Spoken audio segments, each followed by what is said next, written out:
Dans la dernière vidéo, je t'ai montré comment installer Wireshark. Aujourd'hui, on va passer à quelque chose de beaucoup plus intéressant. Aujourd'hui, tu vas voir ce que ton ordinateur cache. Et oui, chaque fois que tu ouvres un site, chaque fois que tu envoies un message, ou chaque fois que tu te connectes à un compte, les données circulent. Et dans cette vidéo, je vais te montrer comment capturer les paquets, comment les comprendre et comment voir en clair certaines données. C'est exactement le genre d'outil utilisé en cybersécurité, pentest et administration réseau. Mais il est très important de signaler que tout ce que tu vois ici est à but éducatif. À ne jamais utiliser ces techniques de manière illégale. La chaîne décline toute responsabilité en cas de mauvaise utilisation des techniques d'apprentissage présentées. Alors, bienvenue sur NextGen Binôme et aujourd'hui, tu passes un cap. Voici l'interface de Wireshark présentée dans la précédente vidéo. Mais avant de cliquer partout, il faut comprendre ce que tu regardes.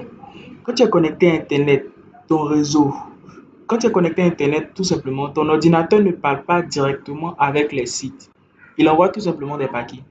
Chaque paquet contient une source. Ça peut être la source, ça peut être toi, ou ça peut être un site, une application. La destination, pareil. Et ça te permet de voir quel protocole est utilisé, que ce soit du DNS, de l'ICMP, HTTP, TCP et tout un tas de protocoles. On peut aussi voir la longueur et aussi les informations relatives à la donnée aux données qui sont échangées. Certes, mais attention, quand tu lances une capture, tu ne vois pas seulement que ton trafic. En vrai, tu vois tout ce qui se passe sur ton interface réseau. Ça inclut ton navigateur, les applications en arrière-plan, Windows lui-même et même des mises à jour.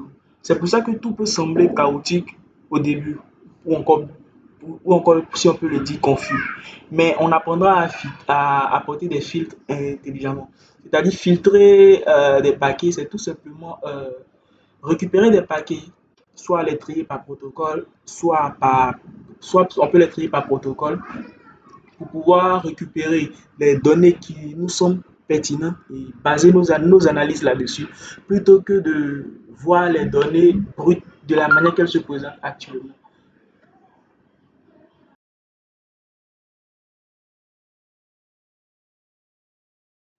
Nous allons continuer les filtres. Par exemple, si nous appliquons le filtre TCP.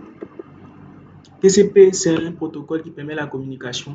C'est un protocole qui se retrouve au niveau de la couche de transport du modèle TCP IP, qui permet tout simplement de voir les communications entre machines.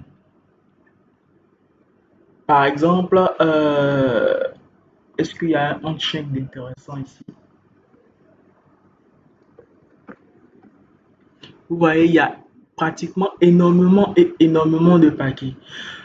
Pour TCP, lorsque nous voyons SYN, c'est-à-dire qu'il y a l'adresse IP, c'est-à-dire ma machine, qui essaie d'établir une connexion avec la machine dont l'adresse IP est de 184.25.239.10 avec TCP.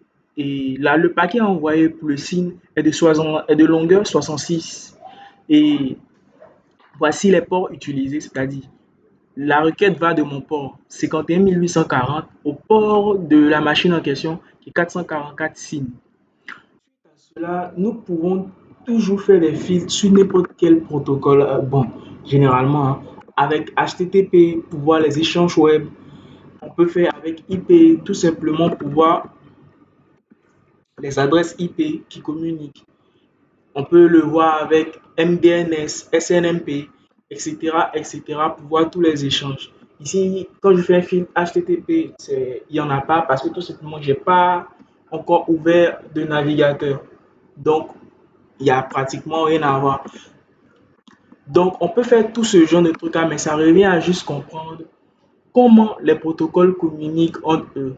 Et pardon, comment les machines communiquent entre eux, comment les protocoles fonctionnent et quels sont les cas typiques lors des échanges avec certains protocoles, avec ARP, avec TLS, TCP, et etc., etc. Mais bon, voyons des données par exemple en clair, c'est-à-dire des données qui sont affichées. nous allons ouvrir un navigateur, lancer une requête web et capturer les paquets et les échanges qui sont envoyés de ma machine à, au service web en question et voir si on peut récupérer des données en clair. Pour faire simple, pour voir des données en clair, il faut que tout simplement que le protocole utilisé soit HTTP, qui n'est pas sécurisé. Par contre, à HTTPS, les données sont tout simplement, bon, je ne dirais pas cryptées, mais masquées. Là, je vais lancer une application web que je suis en train de développer, qui se trouve évidemment en HTTP. Donc, nous allons ouvrir Wireshark et nous allons ouvrir sur l'interface réseau qui gère les activités internes sur la machine, à savoir adaptateur for loopback. Donc, nous allons ouvrir Wireshark.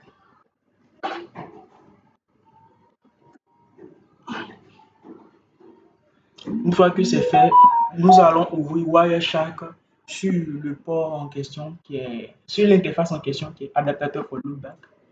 Et nous allons voir maintenant comment Wireshark se comporte, c'est-à-dire quel paquet Wireshark capture. Donc, il suffira juste de visiter l'application web en question et on ouvre Wireshark juste à côté. Bien, je vais essayer par exemple de me connecter à l'une des... Ici, le password, le mot de passe, et on se connecte. On remarque que pour toute interaction que je fais ici, nous observons des échanges via HTTP clairs ici. Donc, je vais faire plusieurs manipulations et après, on va essayer d'analyser tous les paquets qui ont été obtenus. Par exemple, j'ai géré le catalogue.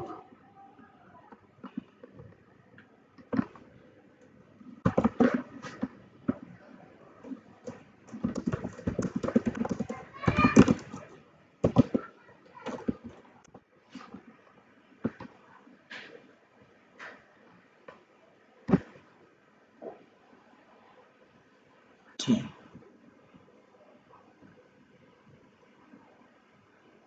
Et maintenant, nous allons regarder au niveau de notre capture. Au niveau des captures Wireshark, qu'est-ce qui s'est passé concrètement et est-ce que nous pouvons voir des données en clair? Des données en clair, c'est-à-dire des informations comme par exemple des messages, etc. Une chose que j'ai oublié de présenter, lorsqu'on ouvre Wireshark, tout en bas, on a une mini interface qui est là, qui est segmentée en plusieurs zones. On a pratiquement 4 zones. On a la première zone, frame 1, qui permet d'avoir une vue globale sur la liste, sur les paquets en général. On a le deuxième, New Lookback, pour voir la famille IP.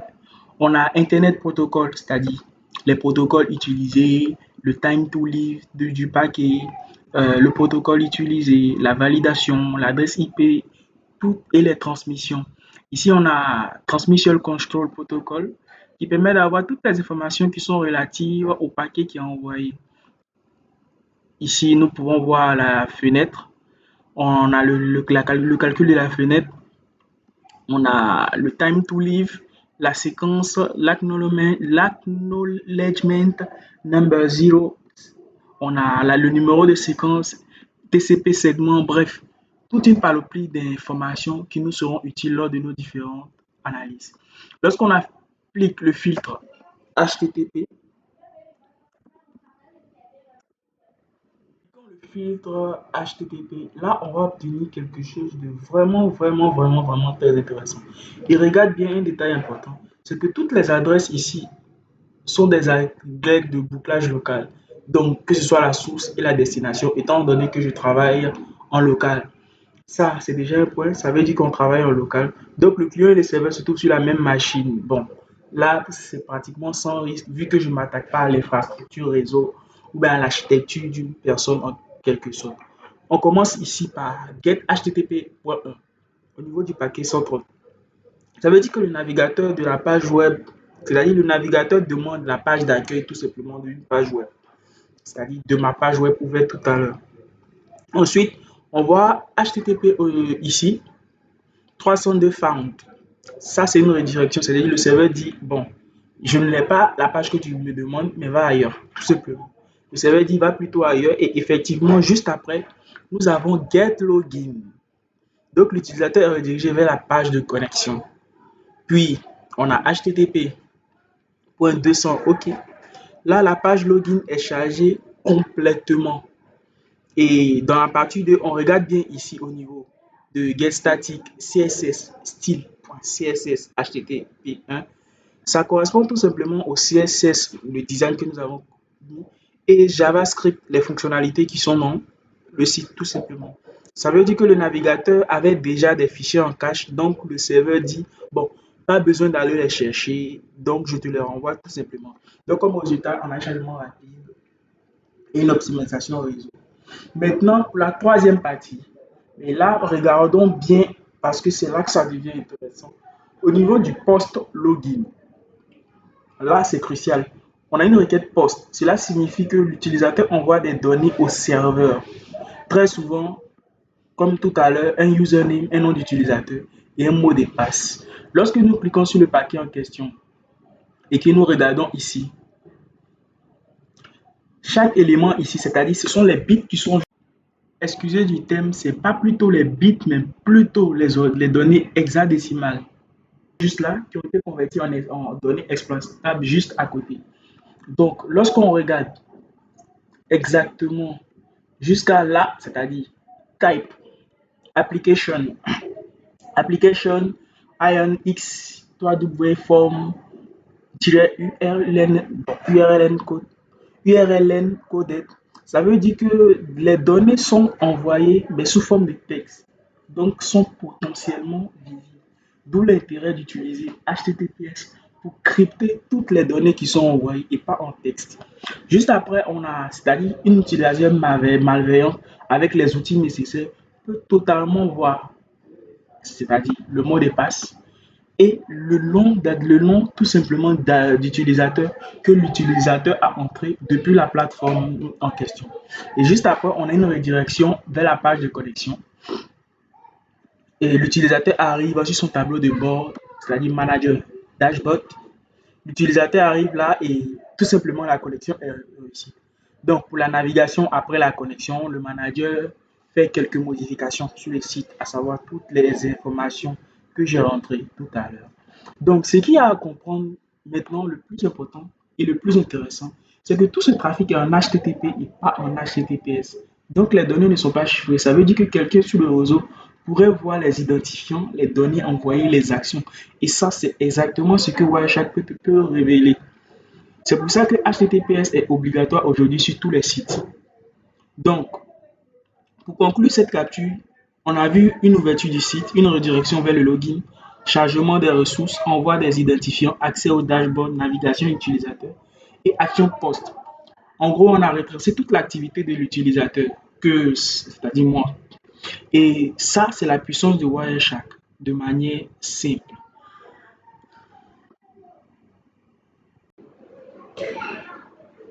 Petit point bonus rapide, c'est-à-dire lorsqu'on débute Wireshark, les erreurs classiques à ne pas commettre, on a d'abord la première qui est ne pas filtrer.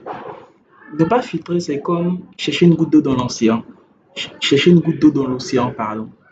C'est-à-dire, on se retrouve rapidement sur des dizaines de milliers de paquets à ne plus savoir trop quoi en faire. La deuxième, c'est d'analyser au hasard, c'est-à-dire analyser au pif, regarder un paquet, le 300e paquet, puis regarder le 10 millième, puis revenir au 500e. Non. Il faut savoir généralement ce qu'on cherche et ça revient réellement à la troisième erreur, c'est-à-dire ne pas savoir ce qu'on cherche. La quatrième erreur, c'est oublier que HTTPS cache les données. Et un petit conseil, il faut toujours se poser la question, qu'est-ce que je recherche en vrai? C'est ça qui fait la différence quand on y pense. Et que,